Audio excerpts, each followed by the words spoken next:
Bismillahirrahmanirrahim. Assalamualaikum warahmatullahi wabarakatuh. Bismillahirrahmanirrahim. Wassalatu wassalamu ala Rasulillah Sayyidina Muhammad bin Abdullah wa ala alihi wa sahbihi wa man tabi'ahu ila yaumil qiyamah. Amma ba'du, al-Fatihah ila hadratin Nabi Mustafa Rasulillah sallallahu alaihi wasallam. Arwah abaina wa ummahatina wa ajdadina wa jaddatina wa masyayikhina ولجميع المسلمين والمسلمات والمؤمنين والمؤمنات خصوصا لروح والدينا سلطي من هدي أسلام والديه جعل غزالي من هدي الشيخ من هدي سيد السنة من هدي محمد صالح شيخنا كيد محمد محمود كيد عبد الرحمن شيخنا كيد مشاهد من هدي حسن شيخنا كيد عبد الوهاب كيد عبد الصمد شيخنا كيد محمد مهاجر أنصار شيخنا كيد شافي حادم شيخنا كيد أحمد شريف بن عبد الله شيخنا كيد عبد الرزيق علي محمد شيخنا كيد محمد هاشم محبوب شيخنا كيد جمهوري موسى شيخنا كيد عبد المؤمن صالح شيخنا كيد أحمد زين شيخنا كيد محمد صالح مختار سيد محمد بن علاوي أقصى المالك البادعة.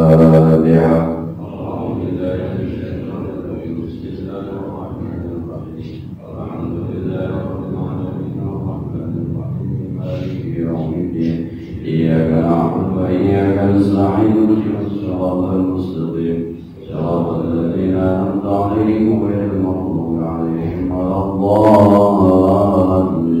رب اغفر لي ولوالدي وارحمهما كما ربياني صغيرا. آمين. بسم الله الرحمن الرحيم. قال المؤلف رحمه الله تعالى وجعل النفع به وبعلومه في الدارين. آمين. بسم الله الرحمن الرحيم. وهذا أي بيان هذا الحديث لأن الدجال غايته الإضلال فلا يخفى على أحد من المؤمنين.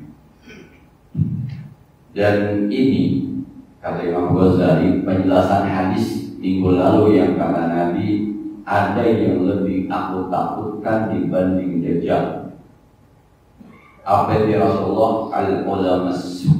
Ulama yang jahat, atau yang Islam menyatakan al-a'immah al-mudhillun, imam-imam yang menyesatkan. Kata Imam Ghazali, pengertian hadis ini kata dia, di anna Dajjal ghayatuhu al-idlal fala yakhfa ala ahadin minal mu'minin. Dajjal kalau dia datang mengganggu kita, Dajjal kalau dia datang menyebarkan fitnah kita, orang mukmin udah paham banget, ujung-ujungnya menyesatkan. Jadi fitnah Dajjal itu bagi orang mukmin ujungnya udah gawat. Judulnya adalah menyesatkan. Bagaimanapun caranya, kalau saya sampaikan kan minggu lalu, rasa-rasanya kalau gambaran dari yang disampaikan Rasulullah Sallallahu Alaihi Wasallam berat juga kita selamat dari fitnah Dajjal. Karena ujiannya luar biasa. Dia dalam pandangan kita manusia bisa mematikan dan menghidupkan orang. Dia dalam pandangan kita manusia bisa menumbuhkan pohon dan memerintahnya untuk berbuah. Dia dalam pandangan kita manusia bisa menurunkan hujan. Jadi ngomong doang, awan bentuk, turun hujan, turun aja. Gue bisa nurunin hujan, begitu caranya. Maka kalau kita rasanya kalau berhadapan dengan Dajjal agak berat. Tapi itu kan serem banget Dajjal. Tapi kata Nabi, ada yang lebih serem, ulama asu. Sebab kalau Dajjal ujung-ujungnya ketahuan menyesatkan. Tapi kalau ulama asu, kata Imam Ghazali, wa mislu hadzal alim, dan perumpamaan orang alim ini, orang alim yang kemarin kita udah bahas bahwa ilmunya memang dijadikan alat usaha untuk memperkaya diri. Jenis yang ketiga, dikuasai oleh setan. Jadi punya ilmu memang untuk cari makan dengan ilmunya, semata-mata dunia, tapi merasa dirinya kontrak akhirat. Jadi dia merasa dirinya dicintai Allah, padahal sesungguhnya hatinya lebih kepada dunia. Maka dia bilang, wa in sarafa an-nasa 'anil dunya ay an hubbiha bi lisani wa maqali Sekalipun ulama semacam ini memalingkan manusia untuk tidak cinta kepada dunia, baik dengan lisannya dan ucapannya, wa huwa da'in lahum ilaiha ay ila hubbiha bi a'malihi wa ahwalihi. Tapi sayang, dia justru mengajak manusia untuk cinta kepada dunia bi a'malihi dengan perbuatannya, wa ahwalihi dan keadaannya. Mulutnya ngomong begini, mulutnya. Bapak-bapak, hati-hati sama yang namanya dunia. Hubbud dunia itu ra'sul ma'aji. Cinta kepada dunia adalah pusat dari segala kemaksiatan. Kalau Anda kebangetan demen sama dunia, maka dipastikan Anda akan jatuh ke jurang maksiat. Hati-hati bapak-bapak, hati-hati. Itu omongannya, itu lidahnya, keren benar. Tapi kerjaannya sama keadaannya berbanding terbalik. Nah, habis ceramah nyari panitia mana panitia? Itu pisang taruh di mobil saya. Itu jeruk tolong dibungkus taruh di motor saya. Panitia. Tapi yang kata dari hubbud dunia.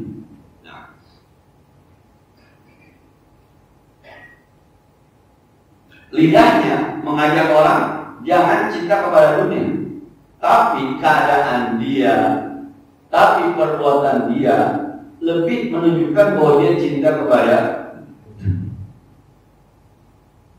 Nah, mulutnya mengajak menghindari, tapi kerjaannya dan keadaannya justru menampakkan bahwa dia orang yang cinta kepada dunia. Suatu saat lingkungan aja nih, puyang aja, udah marah-marah yang lebih. Kenapa Ki? Duit gue hilang cepet.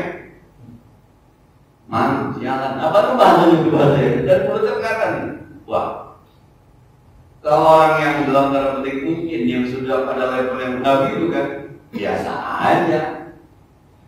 Dari kaki, insya Allah. Yang saya cerita itu saya demo saya sendalnya hilang lagi sholat maghrib di sebuah masjid, lagi jemput orang pulang haji, benar jemput abang saya hilang sendalnya, nggak mati kita nyariin, dia berjalan aja ke mobil. Saya bilang, Ustaz udah ketemu? Belum.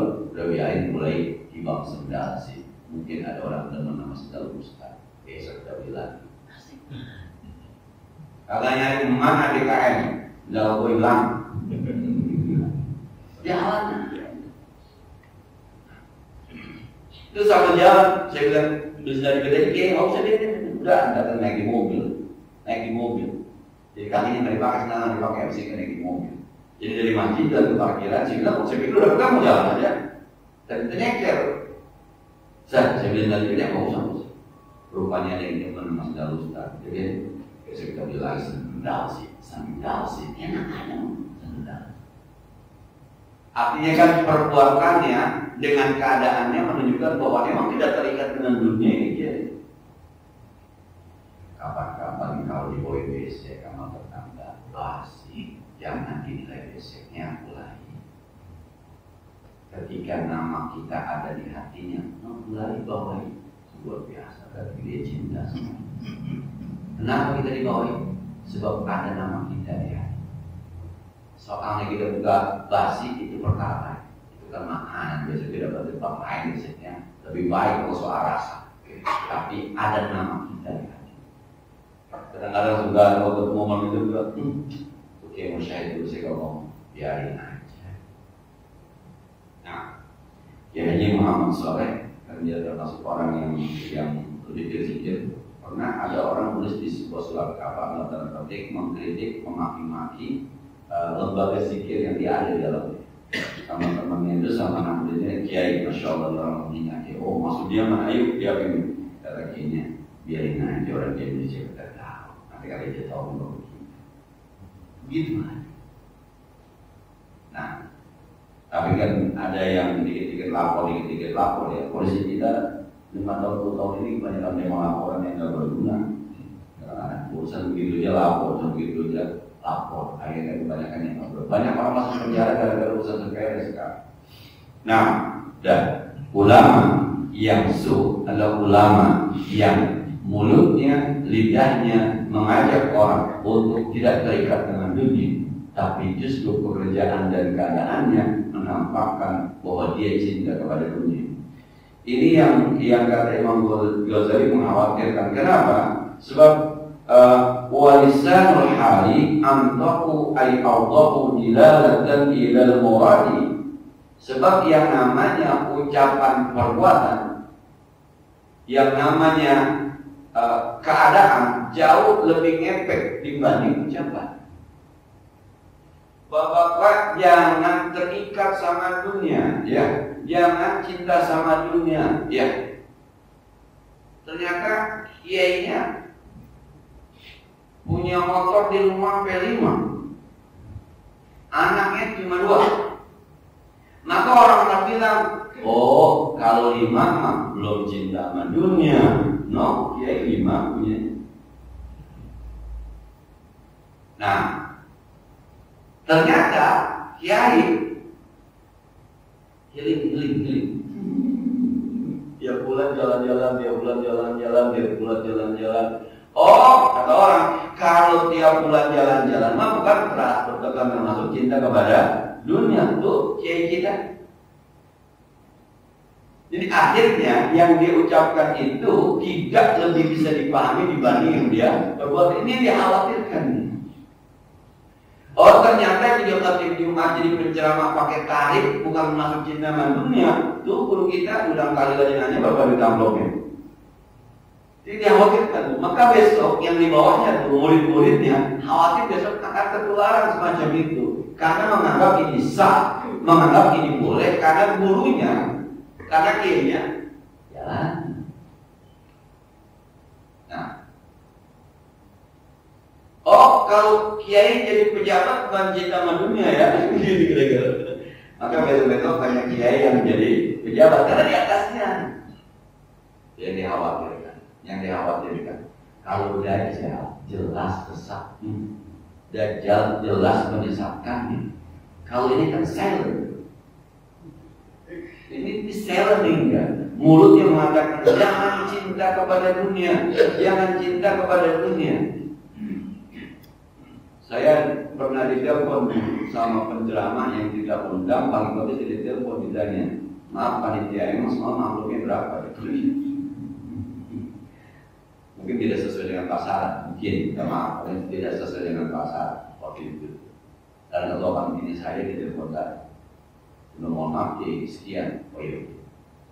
Kita saudara mungkin khawatir isinya sekian, dikasih sama orang dipotong mengajar sama dikhawatirkan itu dong mereka. Mungkin karena itu tidak sesuai dengan pasar, mohon maaf. Jadi ya sekali lagi memang hal-hal semacam itu tuh. Saya pernah ditanya begini, ada teman nanya, Ustaz mohon maaf, saya nggak Ustaz silakan begini. Ustaz pernah nggak hatinya terganggu kalau menerima amplop di luar dari kebiasaan atau rendah di luar kebiasaan? Saya bilang, iya masih terganggu. Nah, saya pernah ngisi acara itu amplopnya selembar. Ada ceramah amplopnya selembar. Bapak jangan tanya warna, ya. Selembar. Sampai di rumah, biasanya emang yang itu saya kasih istri. Ini yang kadang-kadang itu saya kasih ini buat kapan ya? Dibuka saya kasih, kok selembar nih? Ya, emang di sini segitu. Bagaimana sih budgetnya? Nah itu tuh yang kadang-kadang kita jadi.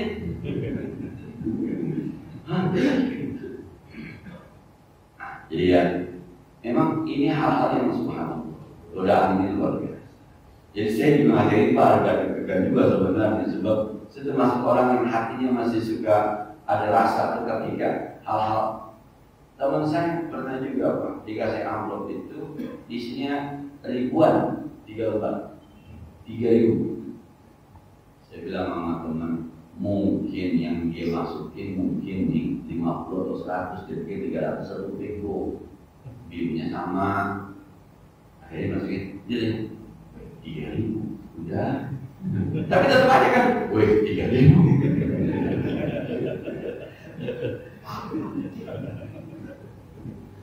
Kalau bapak-bapak jadi saya, bapak-bapak jadi teman saya, kalau begitu bayar bapak masih muda, besok jangan datang lagi gitu ya.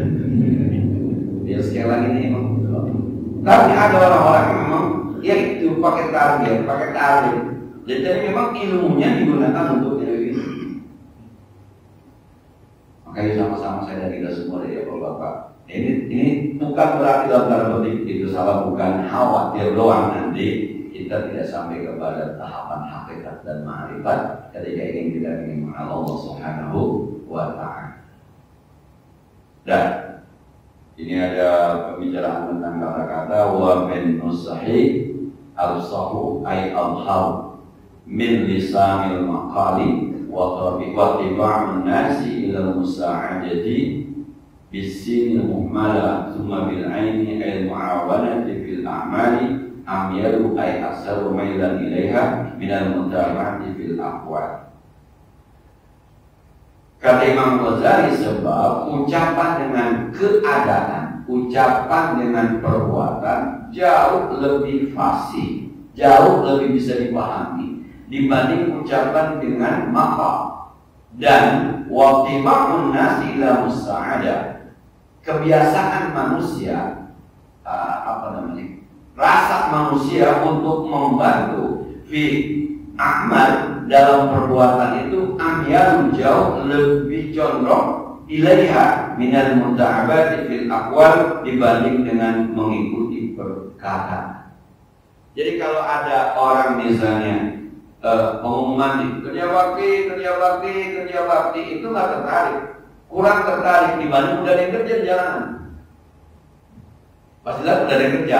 Itu ketika ngeliat orang kerja, ngebantuin orang kerja, sama mau ngebantuin berdasarkan pengumuman, itu lebih kuat ngebantuin yang udah kerja. Udah dikerja tuh, langsung bantuin. Dibanding misalnya, sesudah yang di rumahnya nggak ada kerjaan, yuk kita kerja bakti, itu kurang menarik. Ada sih 10 orang 1 orang. Tapi ketika sudah ada yang kerja, kemudian dilihat 10 orang bisa 6 orang yang terjun. Maka contoh itu jauh lebih ngefek dibanding ucapan. Nah, begitu juga seorang ulama, begitu juga seorang kiai, begitu juga seorang alim. Contoh dari orang alim itu lebih ngefek kepada muridnya, kepada orang awam dibanding ucapannya. Maka ulama-ulama, kiai-kiai yang rajin sembahyang jamaah itu lebih gampang dicontek jamaah sama muridnya dibanding sekedar jamaah. Lebih baik 27 kali dibanding sembahyang sendiri. Itu kurang begitu ngefek dibanding. Ada efeknya, cuma amyal lebih condong itu ngefeknya dengan contoh, dengan perbuatan. Maka Nabi itu diutus laqad kana lakum fi rasulillahi uswatun hasanah. Suri tauladan. Salat kata Nabi sallu kama ra'aitumuni usalli. Haji kudu anni manasikakum. Ambil dariku manasik hajimu. Contoh Nabi itu ikuti. Sampai kemudian ada seorang sahabat namanya Abdullah bin Abbas, kalau nggak salah Abdullah bin Umar, yang kagak pernah doyan labu. Tapi ketika Nabi makan labu sampai ini labu sisanya itu minyak saminnya digituin, kata Abdullah bin Umar, mulai saat itu aku doyan labu. Ketika melihat Rasulullah menyukai labu, Rasulullah pernah ngomong, saya suka labu, enggak. Tapi ketika dilihat Nabi doyan sama labu, saya harus nyontek Nabi supaya awalnya nggak doyan, memaksakan diri supaya doyan karena Rasulullah doyan. Itu contoh. Di rumah, kalau anak mau sholat jamaah ke masjid, bapaknya dulu. Di rumah, kalau anak yang mau dengar ngaji, harus bapaknya dulu, kelihatan kan? Di rumah, kalau anak yang mau tutup aurat pakai jilbab, emaknya dulu. Di rumah, kalau anaknya mau betah di rumah, ya bapak emaknya dulu, jangan ngayap dulu. Baru kita orang tuanya. Nah, Semalam saya diminta untuk menyampaikan tausiah di orang hidangan. Saya bilang, kalau nyontek dengan ceramahnya seorang ustaz itu, para bapak ngobrol sama anak, ngomong sama anak. Coba sekarang Pak, yang ngambil apa banyakan lagi banyak perempuan. Yang ngambil sekolah perempuan, yang gendong. Emang ada cerita Siti Maryam ngobrol sama Nabi Isa? Nggak ada. Hawa ngobrol sama anaknya Qabil dan Habil? Nggak ada. Siti Hajar ngobrol sama Ismail? Nggak ada. Yang ada cerita Nabi Ibrahim ngobrol sama Nabi Ismail, ya bunayya inni ara bil manam anni asbauka fanzur madza tara. Yang ada Nabi Yakub ngobrol sama Nabi Yusuf, ya abati inni ra'aitu ahada asyara kawkaban wasyamsa wal qamara ra'aitu li sajidin, ya bunayya la tahzan biha. Bas malam saya mimpi. Oh itu dong dia, yang dicari dong yang mimpinya dong ya. Nah, Luqman Hakim ngobrol sama anaknya, Luqman ibni wa walidayhi ya bunayya la tusyrik billah inna syirka la dzulmun adzim. Bahwa ngobrol sama anak. Nah, maka akhirnya guru-guru kurang sampai juga ketika saya pesan rapotnya sebab emaknya. Emaknya kan mohon maaf ya, punya emak kadang-kadang emosi lebih tinggi dibanding bapaknya. Yang kemudian sekolah emaknya, yang ngambil rapot emaknya, yang gendong emaknya. Memang bapaknya pada mana itu? Semua sekolah. Kadang-kadang bapak-bapak dulu aja. Padahal sekali contoh terhebat di rumah adalah bapak. Di Quran yang pada ngobrol dengan anak itu bapaknya, bukan dia. Bagaimana cerita Nabi Ishak dengan ibunya Sarah? Tidak ada cerita ngobrol. Bahkan Nabi Ismail dengan Hajar tidak ada cerita ngobrol. Ada sepenggal aja ketika mau dipotong sama Nabi Ibrahim. Tapi cerita ngobrol itu ada seorang ayah kepada maka contoh itu lebih kuat. Kalau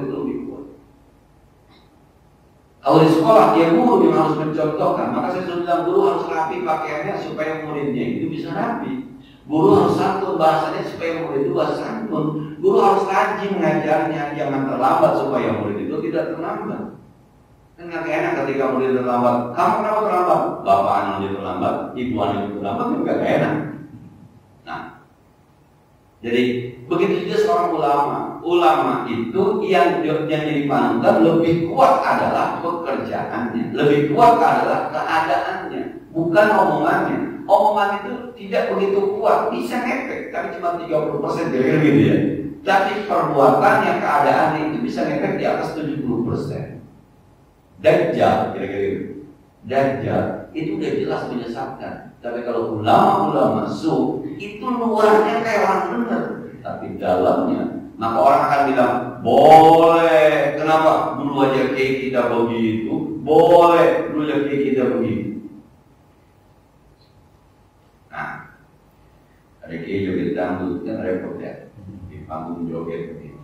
Di sini akhirnya yang gede lu dari ustaz joget. Lu kayak joget. Masa haram? Mau haram? Kayak nggak? Ini dah khawatir. Udah pakai kalau joget di kamar aja deh begini. Kalau kagak tahan juga, ingat masa jahiliyah. Kiai kan punya masa jahiliyah dulu tuh. Ketemu lagu dahlia ya. Udah di kamarnya, setelahnya di kamar aja kedua sama bininya. Jangan ambil di panggung gitu. Sebab ketika di panggung itu nanti yang dibawa, oh nggak apa-apa ya, nggak apa-apa ya. Lah kalau kiai joget nggak apa-apa sama temannya sama-sama laki. Yang dibawa besok tafsirannya boleh sama temannya perempuan, biduan. Mau dikata apa? Ini kita khawatir. Nah, tapi kiai kadang-kadang begitu dijemput nolaknya urusan dunia. Tapi kiai pikiran, kiai baca Quran sekali untuk 5 juz, kiai hafal Quran 15 juz, kiai puasa dan Kamis itu susah nefek. Apa kata muridnya? Dia memang kiai pantas. Kalau orang tapi yang brengsek cepet nggak konteknya. Jadi ya, sekali yang dikhawatirkan ini al-a'immatul mudillun, dia khawatirkan menjadi imam-imam yang justru menyesatkan. Luarnya itu luar biasa bagusnya, tapi justru ketika pada perspektif pengamalan, perspektif keadaan, dilihat ini lebih cinta kepada dunia. Nah, kemudian kata Imam Nawawi Al-Bantani walisanul hal fi maqam at-ta'lil lima qablahu wa qala qalu tiba'un nas wa huwa aidan fi maqam at-ta'lil wa qala al-musta'an muta'alliqun bi amyan wa qalu ilayya ta'lilun laha wa qala muta'alliqun maqsudun alaihi muta'alliqun aidan bi amyan. Ini bicara tentang kata-kata. Fama ay falladhi afsadahu hadzal maghrur bisyaitan bi a'malihi fasidah. Maka fama falladhi yang afsadahu hadzal maghrur yang menjadi rusak disebabkan orang-orang yang ditipu dengan syaitan ini bi a'malihi fasidah, dengan amalnya yang rusak, aktar jauh lebih hebat mimma aslahu bi aqwalihil muzakhrabati, dibanding kebaikan yang bisa diambil dari omongannya. Kalau ada orang yang semacam ini, ada ulama yang semacam ini, akhirnya kerusakan yang dimunculkan dari contoh perbuatan dan keadaannya jauh lebih banyak dibanding kebaikan yang muncul dari ucapan. Tadi dia, Bapak jangan cinta kepada dunia, tapi kelihatannya kiainya lebih cinta kepada dunia. Maka hasil dari contoh yang dilakukan itu jauh lebih menghasilkan dibanding ucapan. Nah, kalau orang yang bilang boleh berarti boleh. Nah, Bu ya bukan nggak boleh kiai main bola ya. Pakaiannya biar bener lah. Kalau kiai main bola pakai yang di atas badan gol itu, biasa-biasa murid akan bilang, oh boleh ya main bola begitu ya. Nah, akhirnya muridnya gimana? Bola besok main futsal gitu, aman ceweknya. Maka ini aksar akan jauh lebih. Sebab akan bilang, oh boleh ya. Tuh kiai kita main bola tuh boleh berantem, boleh ya. Kiai mungkin dengan ilmu fikihnya mazhab Hanafi menyatakan paha bukan aurat. Ya buat ente lah, tapi buat orang awam bahaya. Ini khawatirkan. Buat orang awam bahaya. Orang awam hanya melihatnya, oh masalah apa ke bodo amat, yang penting kiai begitu. Nah ini gitu. Nah, kemudian waqad shor karena la yastajri'u ay la yasja'ul jahil ala rabbati awadat ke dunia, sebab tidak akan lancang, tidak akan berani orang jahil cinta kepada dunia illa bistijra'il ulama, kecuali disebabkan kelancangan ulama. Nah, disebabkan kelancangan ulama, maka orang bodoh menjadi lancang. Kan al-ulama warasatul anbiya, ulama pewaris para nabi, maka orang menontonnya ke ulama saja. Yang kagak tapi salah gitu ya, nggak tapi salah. Ada ulama khutbah Jumat pakai batik. Saya pernah nemuin Pak, ulama khutbah Jumat pakai batik, pakai celana panjang, sorban putih. Itu kan kagak tapi salah. Tapi buat orang awam, oh boleh. Nggak salah, nggak tapi salah. Cuma bahasa saya kurang tapi sempurna saja. Sebab kan sunnahnya pakai baju putih, sunnahnya. Bahkan kalau di kitab Mughnil Muhtaj, khatib Jumat itu harus pakai pakaian yang kalau dia naik orang terkesima, supaya orang mau mendengarkan khutbahnya sebelum lihat tongkrongannya sudah meyakinkan. Nah, kita apa kalau ketemu khatib Jumat habaib dari pakaiannya udah gitu udah bos. Nah, ini naik pakai batik membelakon, coba dong. Kita jadi makmum. Bukan nggak boleh, tetap sah. Cuma sekarang ini sekali saya mengatakan bahwa orang awam akan bilang, oh ternyata boleh ya, ternyata boleh ya. Nanti akan ada di satu masjid yang mohon maaf, ulamanya krisis, tidak ada ulama, turun saja. Akhirnya udah ke batik dulu, kian nggak apa. Saya bilang krisis Pak. Sekali lagi saya berarti dan saya dulu pernah sama keluarga hari Jumat kemarin di daerah Bandung sholat Jumat. Saya tanya masih di mana sama sholat Jumat. Ya Allah itu waktu Jumatnya. Kalau di Nurul Iman mungkin turun langsung dipecat kali Pak. Kalau itu waktu Nurul Iman mungkin turun dipecat. Pertama dari pakaian. Dia pakai kaos biasa cuma pakai kayak amet ini. Pecinya Pak, udahnya bulat. Bukan peci putih, hitam tapi bulat. Itu bacaan ayat Qur'annya, panjang pendeknya berantakan. Jadi imam sholat baca kuliah berantakan. Saya di belakang hasilnya nggak boleh maksud saya lu kan sebanyak di hadapan Allah jangan nonton orang, nggak pernah juga buat kita bisa diajak juga, nggak boleh. Terus ternyata emang di situ nggak ada orang. Itulah ustadznya di sini, itulah kiainya di sini. Mulia. Nah, itu paling JF Pak. KW1-nya itu. Hati saya bilang, kamu bohong ini akhir kalau dipakai begini. Nah, yang kita khawatir yang kayak gitu dulu. Ketika melihat kiai ulama yang luar biasa pakaian seperti akhirnya besok nggak apa-apa ya. Oh nggak apa-apa. Ternyata yang penting itu yang khawatir itu. Lagi urusan dunia. Ya, saya sebenarnya Pak mau ngomong agak jauh itu, saya ngeri Pak. Sebenarnya ya kalau ada kiai masuk ke partai gitu ya minta maaf deh ya. Sebenarnya saya ngomong itu benar, saya ngeri takut besok saya masuk partai Pak. Kiai masuk partai, kiai jadi anggota DPR, kiai jadi anggota DPRD. Ntar Bapak naik atas terus dan ngeri juga ya. Nah, dan masing-masing ada maziahnya. Setiap orang itu punya posisi tersendiri, ada maziahnya. Kalau kiai mungkin kalau di pesantren, ya kiai lah. Kalau kiai di pesantren minta ke DPR, saya kira sudah, menurut saya udah kemungkinan jauh itu. Cukup main di belakang layar, utuslah muridnya yang layak jadi anggota DPR, lalu dimasukkan usulannya di pesantren, panggil di sini itu kan anggota DPR komisi A, komisi B.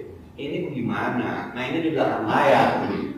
Itu kalau kata saya Pak, khawatir nanti orang ngomong ya boleh belum jadi anggota DPR aja, khawatir. Tapi sekali lagi khawatir. Jadi akhirnya nanti ke bawahnya boleh. Akhirnya di bawah ini nih, di bawah sekarang ini akhirnya banyak yang kita khawatirkan, yang kita harapkan menjadi tunas ulama ke depan akhirnya lebih mengarah ke sana. Karena di atas sudah ada contohnya dan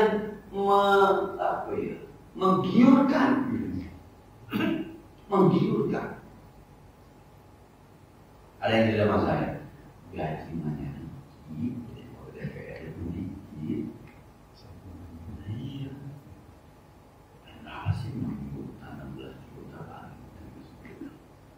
Lalu kan kampanye banyak habis, ya itu ambil aja kunjungan sono ini. Akhirnya ketika bicara sama kita cerita, mohon maaf, bukan cerita kerjaan, tapi cerita pendapat.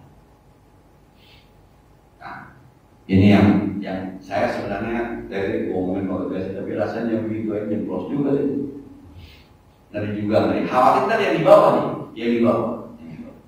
Maka para ulama, para ustaz, para kiai yang paham tentang perbedaan pendapat silahkan, tapi beramal seperti amal yang memang berlaku di kampung kita. Beramal. So kita khawatir nanti orang awam menganggapnya semuanya boleh, kecuali darurat. Nah, jadi ketika saya ditanya boleh nggak kita menghadiri orang nikah yang IBID yang deteksi, jadi orang sudah hamil 7 bulan dinikahkan, kemudian kita diundang boleh nggak Ustaz? Lu diundang nikah apa diundang nonton zina? Nikah itu ibadah. Kita menjadi saksi pernikahan, bukan saksi berzina. Orang mabuk pun Ustaz, meninggal sebanyak semayang. Tugas kita ini bayangin orang yang meninggal dunia sebanyak. Doain aja. Diterima apa kagak? Hanya Allah. Dan yang punya menerima atau tidak, Allah. Tugas kita berdoa, tugas kita. Nah, jadi ketika itu ibadah dan Sekali lagi ya, ini soal ulama-ulama yang dikhawatirkan Nabi Sallallahu Alaihi Wasallam menyesatkan umatnya yang dikhawatirkan. Sedia, nanti kita akan lanjutkan, insyaallah bagaimana sebenarnya hubungan antara ulama semacam ini dengan jiwanya, dengan nafsu. Nanti akan digambarkan dia begitu jinaknya, begitu manjanya, sebagai manja seorang perempuan kepada suaminya. Maka dia tidak merasa bahwa ini sebenarnya sudah diuji, tapi merasa bahwa ini adalah urusan akhirat karena setan itu. Saya kira ini mudah-mudahan manfaatnya sebagaimana biasa. Yang ada diskusi sebelumnya lanjut dipersilahkan.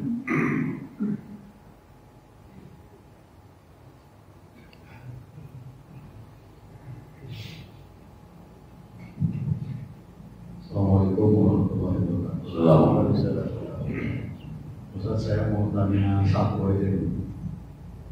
Tidak ada satu hal, ada satu tema.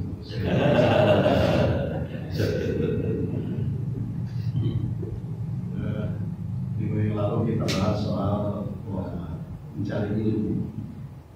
Di mana ilmu itu, kalau kita niatnya mencari ilmu, tetapi untuk kepentingan dunia yang asalnya kemarin itu, kalau kita ngaji nanti kita pasti ada dapat imbalan atau dapat kehidupan yang wah, kira-kira begitu. Kalau kita sekolah, nah niatnya pokoknya nanti kita menjadi pegawai atau jadi apa lah sebenarnya.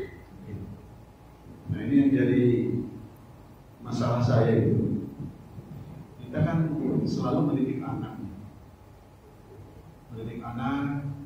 ada yang anak, nah yuk sekolah piano, terus ada lagi yuk pesantren, kalau pesantren jadi kiai, kalau nanti yuk sekolah di universitas apa, dia akan menjadi pengusaha, jadi apa gitu. Nah ini kan mencari nafkah gitu. Nah itu saya masih belum paham gitu ya, pengertian yang minggu lalu dibahas itu, ya kira-kira begitulah saya nggak bisa jelasin. Terima kasih. Assalamualaikum warahmatullahi wabarakatuh. Bapak-bapak sekarang kita nih yakin nggak kalau rezeki itu tidak ditentukan oleh ijazah, tapi ditentukan oleh Allah. Itu dulu. Nah, linear kan? Linear bahasanya. Linear antara rezeki, kerjaan dengan pendidikan. Enggak. Terbukti kan? Terbukti kan? Kalau sudah terbukti kan pastinya datang keyakinan kita. Oh berarti anak gua jadi sekolah di mana aja sesuai dengan kemampuannya, keinginannya dan kemauannya, nggak jadi masalah dong. Sebab rezekinya sudah diatur oleh Allah. Maka ketika kita melihat anak itu TK diantarin, SD masih dipaksa. Tapi kalau sudah bicara SMA, biarkan saja anak maunya kemana. Jadikan anak adalah dirinya, bukan diri kita. Lu harus sama ya, supaya tetap dikerjain gampang. Ini nih yang nggak boleh nih. Jadi seakan-akan rezeki Allah itu dibatasi. Lo masuk SMK, yang pesantren, kerja apaan itu? Dari lu susah, rezeki dari mana? Itu tuh. Kalau Allah wa min dabatin fil ardi illa Allah rizqi. Apapun yang melata di bumi ini objeknya rezekinya. Emang dari dulu sudah ada yang sutu lima yasha, ada yang diluaskan, ada yang disempitkan. Anda mau sekolah di mana, universitas mana, pasti ujung-ujungnya ada yang satu kampus Pak, teman kita kaya semua atau miskin semua? Ada yang kaya, ada yang miskin. Kalau itu jurusan ekonomi, kalau itu jurusan administrasi, kalau itu jurusan manajemen, bisa bikin orang kaya, mestinya teman kampus kita nggak ada yang miskin. Ternyata mau yang atur. Dari pemahaman kita itu maka kelihatannya mau masuk sekolah mana pindah. Saya mau pesantren aja mau apa Quran, pesantren mana? Apa Quran? Yuk bantuin boleh yang mana? Survei. Mau mana pindah SMK jurusan apa? SMK mana? Yuk lihat yuk. Jangan yang negeri pindah yang swasta aja. Emang apa? Yang negeri bos saudara yang susah, bukan kayak miskin.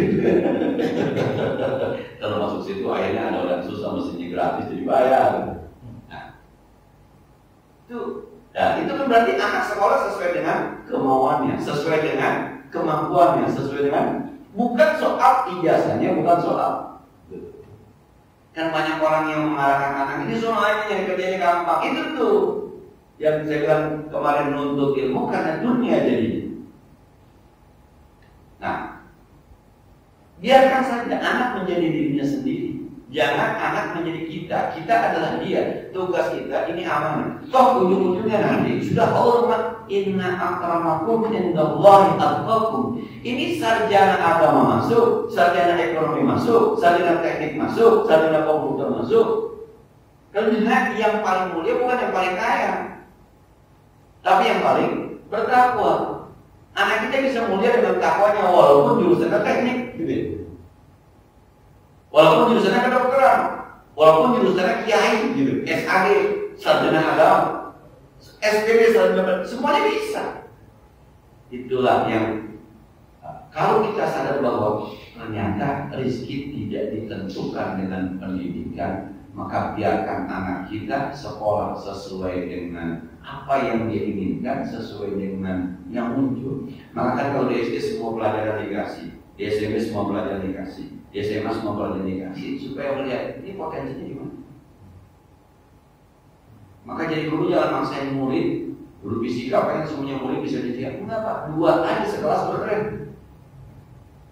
Berarti ini anak fisika. Sebab yang orang bisa jadi Pak, fisikanya nggak bisa tapi main bolanya benar. Nah ini mah nanti olahraga. Maka ketika aku mau kuliah di jurusan olahraga, ya biarin aja, jangan pakai galuknya di video gimana. Jangan pakai video. Ketika yang di mana belum apa-apa, kita sudah menyempitkan rahmat Allah. Kita sudah menyempitkan rezeki. Ya. Itu yang dimaksud untuk ilmu. Ketika saya dulu kuliah ketika tanya sama mau kuliah di mana, di jurusan syariah. Kata bapak saya, syariah apa? Bapak saya kalau dalam material nggak paham syariah. Saya syariah itu kalau kita ilmu fikih. Emang nggak perlu milih fikih. Sebab sekarang ini pas saya yang ada di masyarakat, ini hukumnya apa? Ini hukumnya apa?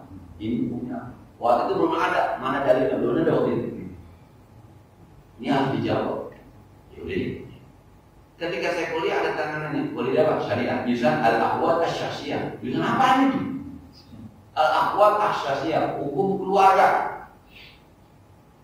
Ntar kalau lulus jadi apa? Jadi orang. Jadi apa? Itu tuh pertanyaan, jadi apa kan? Jadi apa? Saya bilang, saya mungkin jadi apaan, jangan masalah kuliahan. Nah, ya mungkin jadinya masalah, mungkin jadinya itu al-ahwat asy-syakhsiyah. Karena saya demen banget kalau dulu saya benar berbeda pendapat ulama. Kenapa sih mazhab Syafi'i satu lagi berbangga dalilnya? Nah, maksudnya itu saya demen aja gitu. Oh kemari, demen aja. Maka saya bilang begini, dulu akhirnya saya bilang di awal waktu zaman dulu, orang NU yang selalu menghajar Muhammadiyah itu karena nggak pernah bertemu dengan ilmu Muhammadiyah. Orang Muhammadiyah yang menghajar NU itu karena belum pernah ketemu itu. Saya orang yang di masyarakat NU kuliahnya di Muhammadiyah, maka bisa damai. Nah dulu waktu itu tuh kencang antara itu dengan Muhammadiyah. Kok sampai perbedaan pendapat begini ternyata. Jadi nuntut ilmu bukan karena dunia. Jadikan anak kita itu ya dirinya. Potensinya di mana? Bisanya di mana? Tugas kita. Bukan Ustaz, ini solo-solo, mahal Ustaz. Itu ibadah.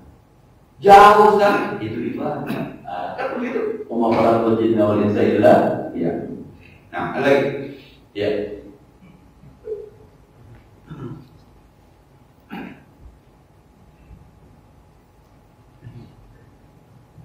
Assalamualaikum. Ustaz, mungkin saya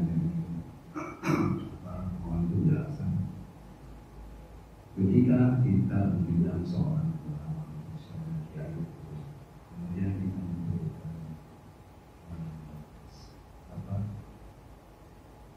mungkin kalau dikatakan pas saya rasanya terlalu kasar. Bisa. Nah, kalau saya membaca dalam surat Al-Muzzammil, pada situ ada satu ayat yang mengatakan kalimat Madinah ini tidak nazil itu Rasul. sedekah. Artinya bahwa ketika kita bertemu dengan seorang Rasul dan ulama dalam umat Islam, kemudian kita memberikan sedekah, itu adalah sesuatu perintah kalau menurut saya. Jadi kalau kita mampu kata Allah,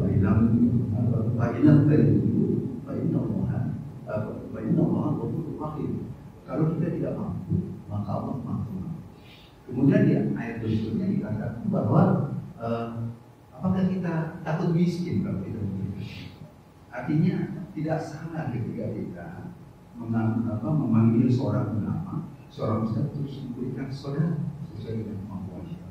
Karena di situ masih ada lagi ayat berikutnya, kalau kamu tidak mampu, kamu akan mampuin. Dan kemudian kalau kamu tidak mampu, dirikan sholat, tegakkan sholat, ikuti Allah dan Rasulnya. Jadi saya mengatakan bahwa mungkin yang dikatakan seorang ustaz mendapatkan ilmu kemudian dia untuk mendapatkan ilmu, saya rasa mungkin sesuatu yang terlalu tidak tidak memiliki suatu dasar. Kita ketemu ustaz atau ketemu ulama pasti kita mendapatkan ilmu. Jadi ya kewajiban kita untuk memberikan sesuatu kepada apa yang kita dapatkan dari ulama. Terima kasih. Assalamualaikum. Iya, jadi yang saya maksudkan adalah itu yang pakai tarif ya. Jadi yang saya maksud itu yang pakai tarif atau yang memang dari awalnya sudah kesana. Kan begini misalnya, saya khutbah Jumat di sini. Mohon maaf karena seluruh khutbah Jumat di sini nggak pernah bikin MOU kan. Berapa duit? Gitu. Kalau begitu mungkin sebaiknya memakai amplop. Kalau pakai amplop aja. Ya. Kalau begitu mungkin kadang-kadang kita juga mungkin banyak orang yang salah juga selalu bertanya berapa sih kira-kira. Betul. Jadi itulah ketika kita memberikan satu bid atau penawaran akan muncul harga. Betul. Jadi saya rasa ini kembali lagi pada niatnya. Jadi saya rasa ya gimana ya? Ini persoalannya kan banyak juga kita melihat ulama-ulama yang akhirnya menjual diri kan. Nah itu pun juga memang sangat memprihatinkan menurut pandangan saya. Ya, maka saya bilang dan pernah saya sampaikan bahwa kalau orang yang beramal jangan ditanya isyaratnya berapa, sebab kita yang bukan susah jawabnya. Kita jawab berapa itu nggak boleh karena tarif. Kita jawab terserah, kapur terserah, selembar. Nah, jangan ditanya. Nah, maka yang tadi disampaikan di sore itu khotib-khotib Jumat tidak diminta kemudian pulang diamplopin ya itu bisa yang tadi disampaikan benar ada rujukan terima aja udah jangan ada andai kan nggak ada pulang aja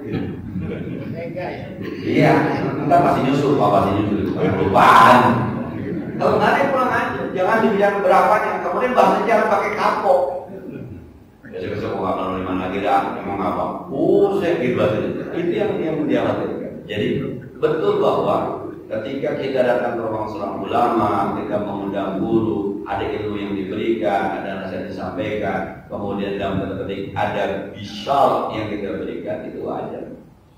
Dan itu ada rujukannya. Ya nggak boleh tadi ulama punya ilmu, memang ilmunya dijadikan sebuah ladang, gitu. Ilmunya dijadikan sebuah alat untuk mencari rezeki. Itu yang disampaikan oleh Imam Ghazali disebut dengan yang kita khawatir lebih dimanipulasi oleh setan. Jadi sebenarnya dia mau nyari duit sebenarnya mah, tapi dibungkus dengan dakwah. Sebenarnya dia mau nyari duit sebenarnya, tapi dibungkus dengan jihad. Itu yang kalau dia dakwah akhirnya ada rezekinya lain.